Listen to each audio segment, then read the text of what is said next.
Ibu, Bapak, Saudara dan Saudari yang terkasih dalam Tuhan Yesus Kristus, berkah dalam. Tak kenal maka tak sayang. Tentu kita semua sudah tidak asing dengan ungkapan ini.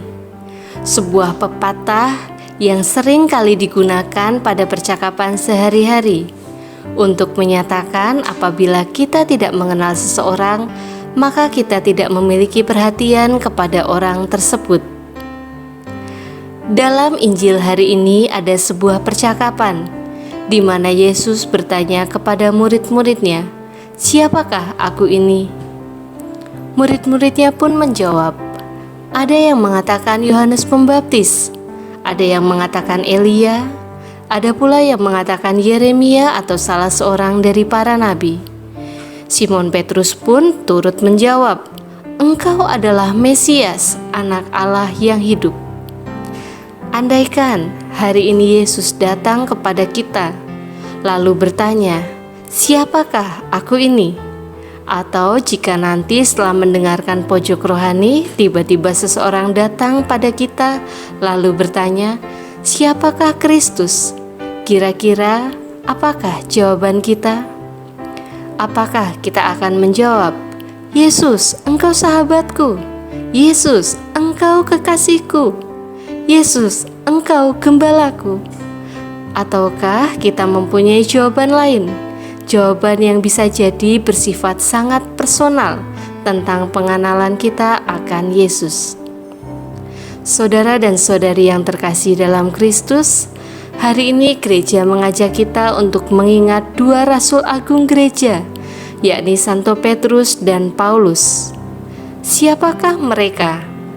Secara sederhana, saya menyebut kedua tokoh hari ini adalah para pewarta kabar sukacita keselamatan. Mereka adalah tokoh-tokoh gereja yang pemberani dan secara radikal mencintai Kristus, bahkan hingga rela menyerahkan nyawa demi kesaksiannya akan Injil. Mengapa kedua tokoh ini begitu mencintai Yesus secara radikal, bahkan rela menyerahkan nyawa demi Yesus? Dan kekuatan apa yang menggerakkan mereka sehingga berani mewartakan kabar sukacita keselamatan? Tentu ketiga pertanyaan ini menjadi pertanyaan bagi kita bersama. Dan jawabannya tidak lain adalah karena Santo Petrus dan Paulus mengenal Yesus secara personal.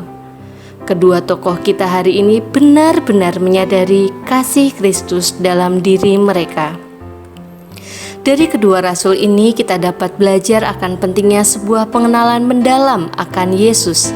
Pengenalan yang bukan berdasarkan katanya atau kata orang atau sekedar membaca buku, tetapi benar-benar pengalaman karena kita mengalami kasih Kristus dalam diri kita.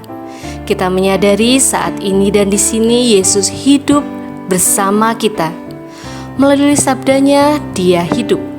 Dia berbicara kepada kita. Pengenalan personal inilah yang akan menjadi daya pewartaan bagi kita dan membuahkan totalitas dalam mewartakan kabar sukacita keselamatan Allah. Marilah kita mohon rahmat agar dapat mengenal Allah dan Yesus Kristus secara mendalam. Berkah dalam.